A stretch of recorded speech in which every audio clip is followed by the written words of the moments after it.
2000 anos depois. Nós voltamos! Sejam bem-vindos à Escola Bíblica em Casa!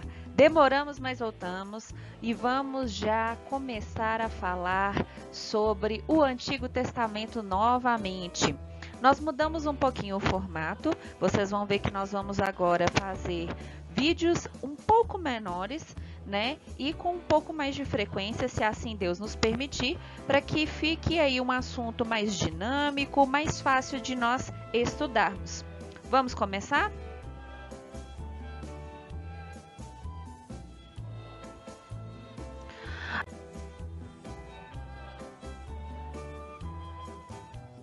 Dando continuidade, nós vamos falar sobre o Antigo Testamento e nós vamos falar do terceiro livro do Pentateuco, que é o livro de Levítico.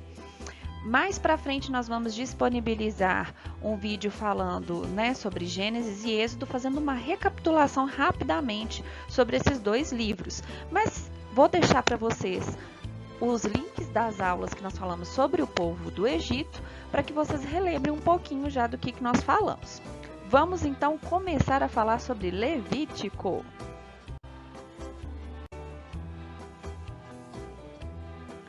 Ele é o terceiro livro do Pentateuco e é um manual de regras e deveres sacerdotais e de instruções que prescreve a vida santa ao povo israelita.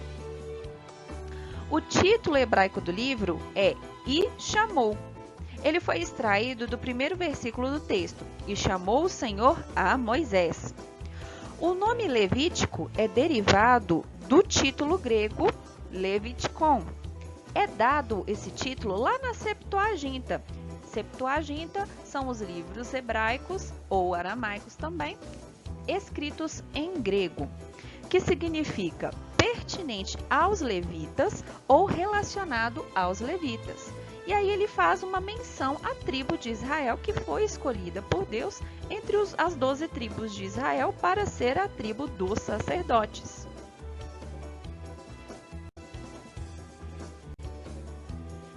Os levitas formam boa parte do tema desse livro, ok, pessoal?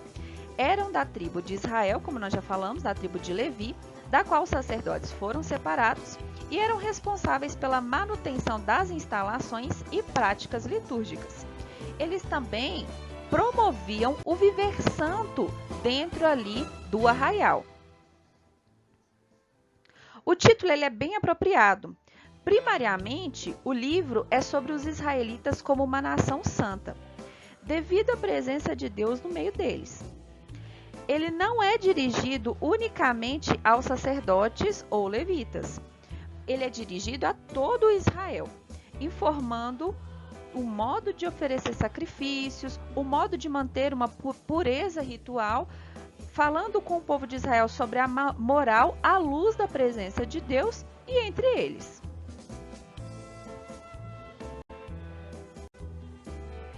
Quais são os conceitos básicos, então, deste livro? Primeiro, a santidade de Deus. Vocês vão ver que Deus, ele fala de como ele é santo.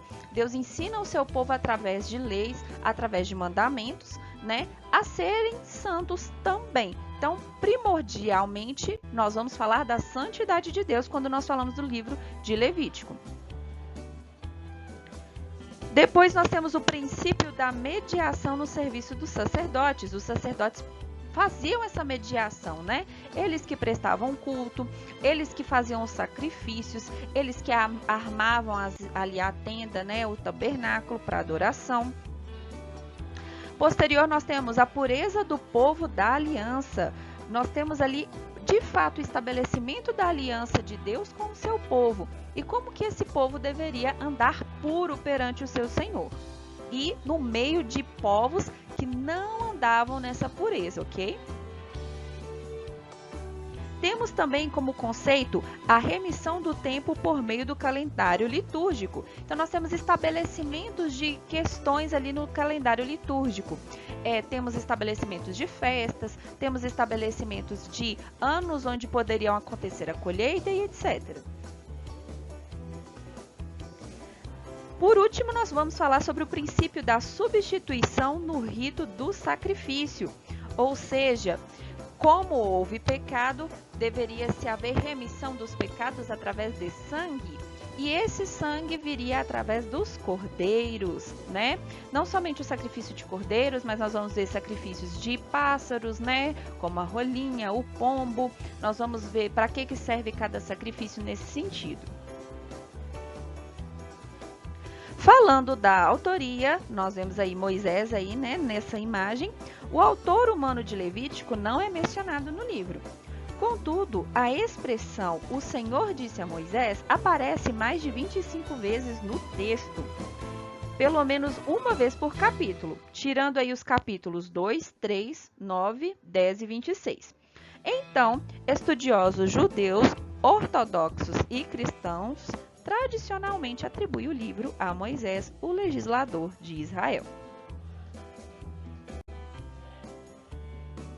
Então vamos fazer um comparativo aí com o último versículo aí de Êxodo, né? A partir desse último versículo começa-se ali as questões de Levítico.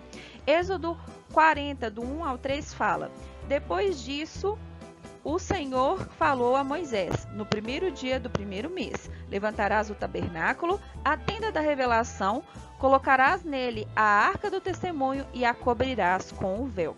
Aqui em Levítico nós vamos ver tudo isso acontecendo, por isso que a gente destacou aí o último capítulo de Êxodo, né? Eu falei versículo, mas é capítulo.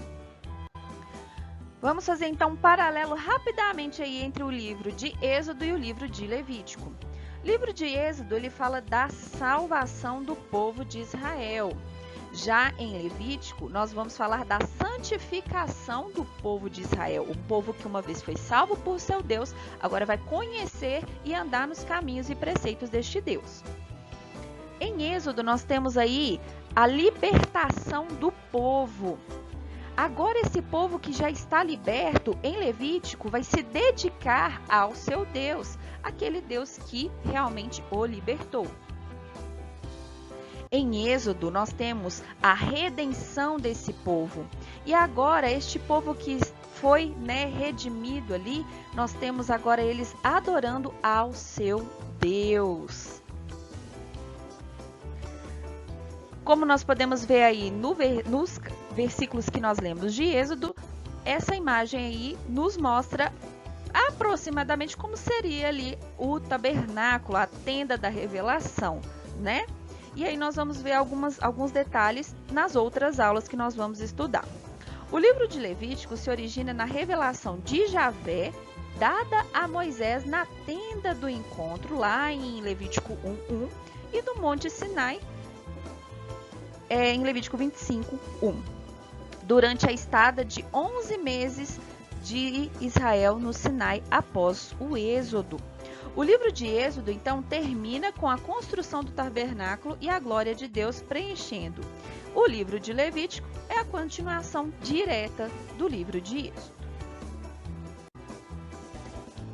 Qual que seria o contexto cultural aí deste povo?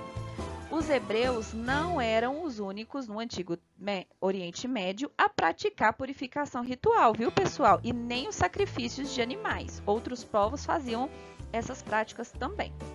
Classes sacerdotais altamente estruturadas, responsáveis por santuários ou templos, são conhecidas em quase todas as tradições relatadas lá no Antigo Testamento. Se você pegar também a questão lá do Egito, você vai ver que existiam sacerdotes egípcios também, e são esses sacerdotes egípcios, né, estes sábios lá da época, que fazem lá a questão das cobras lá, não sei se vocês lembram lá em Êxodo que nós falamos. Concomitantes à fé hebraica lá no Antigo Testamento. A purificação e a unção cerimonial ou os ritos de purificação antes da adoração ou culto perante os deuses eram também comuns nas religiões mesopotâmicas e egípcias. Sacrifícios de animais e humanos também eram comuns na religião do Antigo Oriente Médio, Porém, apesar dessas semelhanças lá no ofício sacerdotal e na forma, né, ritualística, A religião hebraica, ela permaneceu muito diferente, muito distinta das outras religiões ali do Antigo Oriente Médio. E aí nós vamos ver algumas diferenças. Primeiro, a ideia de revelação divina e direta. Deus falava diretamente com o seu povo. Então você não vai ter ali eles utilizando nenhum tipo de imagem de escultura, nenhum tipo de revelação vinda de homens ou vinda do próprio sacerdote. Não, Deus falava com o seu povo. O conceito, então, monoteísta ali, né, dos hebreus era muito rigoroso. Eles acreditavam em apenas um Deus e pronto, acabou, né? Diferente de religiões da Mesopotâmia, a religião egípcia, totalmente diferente. Existia a compreensão da origem do impacto do pecado humano. Então, eles tinham essa compreensão referente ao pecado, questões que outras religiões não trazem, né? É por isso que havia ali o sacrifício. Existia também a natureza altamente ética e moral da religião hebraica, que tinha aí um contraste com o culto cananeu da fertilidade. O culto cananeu da fertilidade envolvia muito a prática da prostituição, muito a prática, né, de sacrifícios diferentes dos sacrifícios de animais. Então, existia essa diferenciação entre a religião hebraica e o culto cananeu. O caráter santo e justo de Javé, também comparado aí à conduta extravagante das divindades pagãs, era muito diferente, muito diferenciado, né? Deus é santo. Essas divindades pagãs, elas não eram santas, né? Eram totalmente ali diferentes. E existia também uma coisa primordial que diferenciava completamente ali o culto hebraico dos demais cultos, que era a proibição do sacrifício humano. Diferente das outras aulas, nessa aula nós vamos ter o versículo da aula para que nós possamos conhecer melhor o livro. Um versículo-chave para o livro de Levítico é Levítico 20, 26, que fala: sereis santos para mim, porque eu, o Senhor, sou santo, e vos separei dos povos para serdes meus. Então, essa foi a nossa primeira aula, viu, pessoal? Repitam esse versículo, gravem eles no seu coração e que nas demais aulas você tenha ele em mente, ok? Nós vamos ficando por aqui. Até a próxima aula!